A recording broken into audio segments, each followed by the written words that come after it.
পঞ্চতপা চৌধুরী।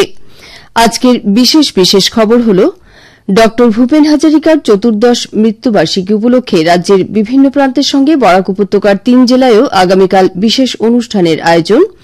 উত্তর পূর্বাঞ্চলের রাজ্যগুলির একটি সুসংগঠিত রাজনৈতিক মঞ্চ গঠনের পরিকল্পনায় দিল্লিতে উত্তর পূর্বাঞ্চলের বেশ কয়েকজন রাজনৈতিক নেতার আলোচনা। জুবিন গার্গের মৃত্যুর ঘটনার তদন্তের জন্য গঠিত বিচারপতি সৌমিত্র শইকীয়ার একজনের বিচার বিভাগীয় কমিশনের ২ জন ব্যক্তির লিখিত তথ্য গ্রহণ এবং কাছাড় জেলার শিলকুড়িতে ঐতিহ্যবাহী বড়ম বাবার মেলা আজ থেকে আরম্ভ। এবারে বিস্তারিত খবর। ড ভূপেন হাজারিকার চতুর্দশ মৃত্যুবার্ষিকী উপলক্ষে রাজ্যের বিভিন্ন প্রান্তের সঙ্গে বরাক উপত্যকার ৩ জেলায়ও আগামীকাল বিশেষ অনুষ্ঠানের আয়োজন করা হয়েছে। কাছাড় জেলায় এ উপলক্ষে জেলা প্রশাসনের উদ্যোগে বিশেষ অনুষ্ঠানের আয়োজন করা হয়েছে। আগামীকাল বেলা ৩টায় শিলচর পুলিশ প্যারেড গ্রাউন্ডে ৫,০০০ লোকের মানব শৃঙ্খল গঠন করে সুধাকণ্ঠের মানুষ মানুষের জন্য গানটি পরিবেশিত হবে। অনুষ্ঠানে বরাক উপত্যকা উন্নয়ন মন্ত্রী কৌশিক রায় সম্মানিত অতিথি হিসেবে উপস্থিত থাকবেন। শ্রীভূমি জেলায়ও আগামীকাল ভারতরত্ন ড ভূপেন হাজারিকার চতুর্দশ প্রয়াণ দিবস যথাযোগ্য মর্যাদায় পালন করা হবে। এ উপলক্ষে সকাল ১১টায় শ্রীভূমির জেলা ক্রীড়া সংস্থার মাঠে ৫,০০০ জনসমাবেশে মানব শৃঙ্খল তৈরি করে সুধাকণ্ঠের অমর সঙ্গীত মানুষ মানুষের জন্য পরিবেশন করা হবে। এই কার্যসূচিতে স্কুল কলেজের ছাত্রছাত্রী, সাংস্কৃতিক সংগঠনের কর্মকর্তা, এনসিসি, পঞ্চায়েত প্রতিনিধি, স্বেচ্ছাসেবী সংগঠন সহ সমাজের সর্বস্তরের জনসাধারণ অংশগ্রহণ করবেন। হাইলাকান্দি জেলায় আগামীকাল এ উপলক্ষে জেলা ক্রীড়া সংস্থার মাঠে মানববন্ধন গড়ে তোলা হবে। এই মানব শৃঙ্খলে সুধাকণ্ঠের কালজয়ী মানুষ মানুষের জন্য সঙ্গীতটি পরিবেশন করা হবে। এতে রাজ্যের মন্ত্রী কৃষ্ণেন্দু পাল প্রধান অতিথি হিসেবে উপস্থিত থাকবেন। জেলা আয়ুক্ত অভিষেক জৈন ইতিমধ্যে প্রস্তুতি পর্ব খতিয়ে দেখে জানান যে মানববন্ধনে প্রায় ৫,০০০ লোক অংশ নেবেন। এদিকে ডিমা হাসাও জেলা প্রশাসনের উদ্যোগেও আগামীকাল ভারতকণ্ঠ ড ভূপেন হাজারিকার প্রয়াণ দিবস বিভিন্ন কার্যসূচির মধ্য দিয়ে পালন করা হবে। জেলা আয়ুক্ত মনীন্দ্রনাথ নাগাতে জানিয়েছেন যে হাফলংয়ের লালফিল্ডে আয়োজিত অনুষ্ঠানে রাজ্যের মন্ত্রী রন্দিতা গার্লোসা প্রধান অতিথি হিসেবে উপস্থিত থাকবেন। উত্তর পূর্বের রাজ্যগুলির একটি সংগঠিত রাজনৈতিক মঞ্চ গঠনের পরিকল্পনার জন্য আজ নতুন দিল্লির কনস্টিটিউশন ক্লাবে উত্তর পূর্বাঞ্চলের বেশ কয়েকজন রাজনৈতিক নেতা এক সাংবাদিক সম্মেলনে মিলিত হন। এই সাংবাদিক সম্মেলনে মেঘালয়ের মুখ্যমন্ত্রী কনরাড সাংমা উত্তর পূর্বাঞ্চলের শক্তিশালী ভবিষ্যতের জন্য এক হয়ে এগিয়ে যাওয়ার কথা বিবেচনা করা হচ্ছে বলে উল্লেখ করেন। তিনি আঞ্চলিক রাজনৈতিক একতা শক্তিশালী করার প্রয়াস করা হয়েছে বলে জানান। সম্মেলনে ত্রিপুরার টিপরামোথার অধ্যক্ষ প্রদ্যুৎ বিক্রম মাণিক্য দেব বর্মা উত্তর পূর্বাঞ্চলের সব রাজনৈতিক শক্তি এক হয়ে সমস্যাগুলি উপস্থাপন করলে ফলপ্রসূ হবে বলে মত প্রকাশ করেন এবং আজকের এই বৈঠক এক্ষেত্রে সূচনা বলে তিনি মন্তব্য করেন। উত্তর পূর্বাঞ্চলের সমস্যাগুলি নতুন দিল্লিতে ফলপ্রসূভাবে উত্থাপন করার জন্য পরিকল্পিত কার্যসূচির উপরও তিনি গুরুত্ব আরোপ করেন। আজকের এই আলোচনায় নাগাল্যান্ডের প্রাক্তন মন্ত্রী এম কিকন, আসামের ডিমা হাসাও জেলার পিপলস পার্টি অফ আসামের নেতা ড্যানিয়েল লাংথাসা প্রমুখ উপস্থিত ছিলেন। সঙ্গীত শিল্পী জুবিন গার্গের সিঙ্গাপুরে মৃত্যুর ঘটনার তদন্তের জন্য গঠিত বিচারপতি সৌমিত্র শইকীয়ার একজনের বিচার বিভাগীয় কমিশন আজ দ্বিতীয় দিন ২ জন ব্যক্তির লিখিত তথ্য গ্রহণ করেছে। গুয়াহাটি চানমারির খাদি ও গ্রামোদ্যোগ বিভাগ প্রাঙ্গণে এই কমিশনের সাক্ষ্য গ্রহণের ব্যবস্থা করা হয়েছে। প্রাক্তন কংগ্রেস নেতা দুলু আহমেদ ও ব্যবসায়ী তথা চলচ্চিত্র প্রযোজক লুইত কুমার বর্মন আজ জুবিন গার্গের মৃত্যুর ঘটনা সম্পর্কে লিখিত তথ্য শপথনামা হিসেবে কমিশনকে প্রদান করে। উল্লেখ্য, প্রাক্তন কংগ্রেস নেতা দুলু আহমেদ শিল্পীর ঘটনা সম্পর্কে সিঙ্গাপুরে গিয়ে এজাহার দাখিল করেছিলেন। কমিশন আগামী ২১শে নভেম্বর সকাল 10:30 থেকে বিকেল 4টে পর্যন্ত সাক্ষ্য গ্রহণ করবে।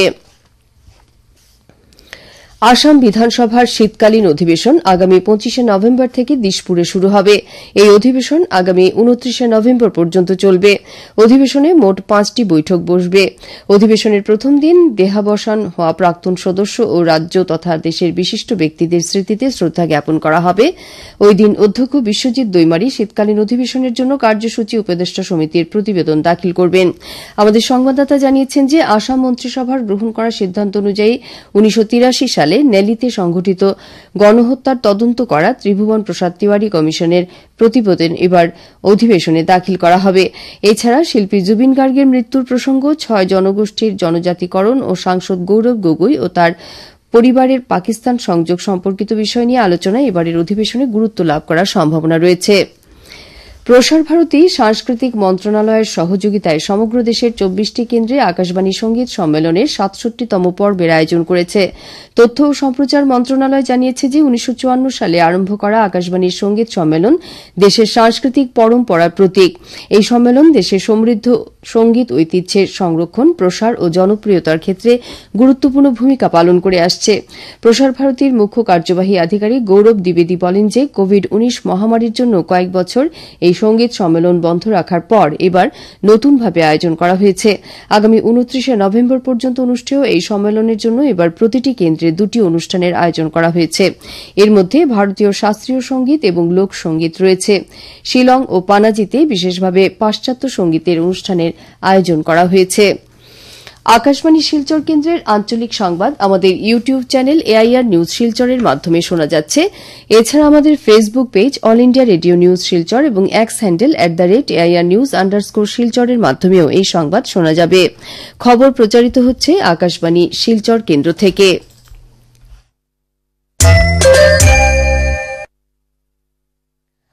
কাছাড় জেলার শিলকুড়ির বড়ম বাবার পূজা ও মেলা আজ থেকে শুরু হয়েছে।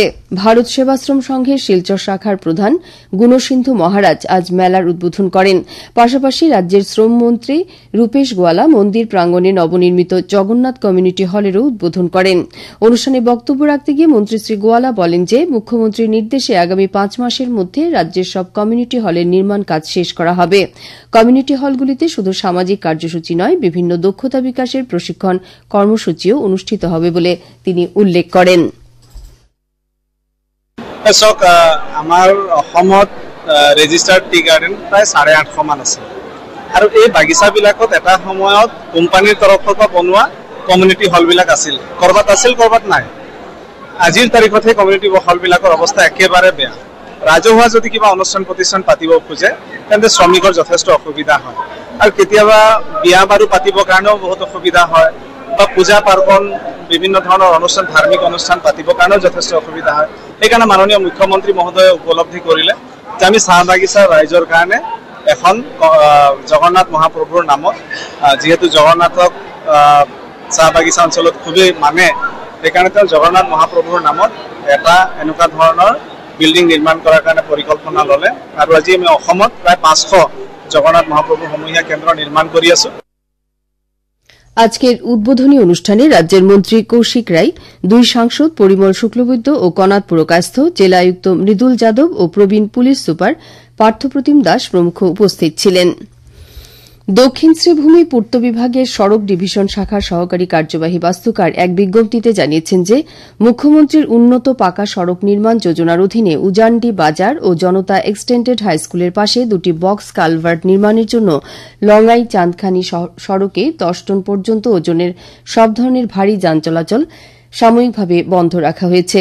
বিজ্ঞপ্তিতে বলা হয়েছে যে লঙ্গাই চাঁদখানি সড়কে হালকা যানবাহনকে পাশের সাবওয়ে দিয়ে চলাচল করার পরামর্শ দেওয়া হয়েছে। পুনরাদেশ না দেওয়া পর্যন্ত এই সড়ক বন্ধ থাকবে বলে জানানো হয়েছে। উত্তর পূর্ব সীমান্ত রেল ৬৮তম পুরুষ এবং ৪৮তম মহিলা all India inter railway basketball championship ২০২৫-এর আয়োজন করেছে। গতকাল চ্যাম্পিয়নশিপের উদ্বোধনী অনুষ্ঠানে উত্তর পূর্ব সীমান্ত রেলের জেনারেল ম্যানেজার চেতন কুমার শ্রীবাস্তব উপস্থিত ছিলেন। এ বছরের চ্যাম্পিয়নশিপে মোট ২০টি পুরুষ দল এবং ১৪টি মহিলা দল অংশগ্রহণ করছে। পুরুষদের চ্যাম্পিয়নশিপ ৩ থেকে ১০ নভেম্বর পর্যন্ত এবং মহিলাদের চ্যাম্পিয়নশিপ ৬ থেকে ১১ নভেম্বর পর্যন্ত অনুষ্ঠিত হবে।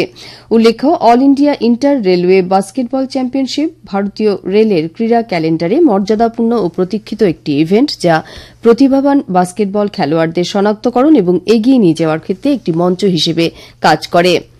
শিলচর স্পোর্টিং ক্লাবের নতুন জার্সির আজ উন্মোচন করা হয়েছে। ক্লাবের মাঠে আয়োজিত এক সংক্ষিপ্ত অনুষ্ঠানের মাধ্যমে খেলোয়াড়দের হাতে নতুন জার্সি তুলে দেওয়া হয়। ক্লাবের সভাপতি ড অনুপ কুমার রায়ের পৌরোহিত্যে আয়োজিত সভায় সাধারণ সম্পাদক সিদ্ধার্থ খান, সহসভাপতি নির্মল দাস, ফুটবল সচিব অনিমেষ চন্দ প্রমুখ বক্তব্য রাখেন। শেষ করার আগে বিশেষ খবর আবার পড়ছি। ড ভূপেন হাজারিকার চতুর্দশ মৃত্যুবার্ষিকী উপলক্ষে রাজ্যের বিভিন্ন প্রান্তের সঙ্গে বরাক উপত্যকার 3 জেলায়ও আগামীকাল বিশেষ অনুষ্ঠানের আয়োজন।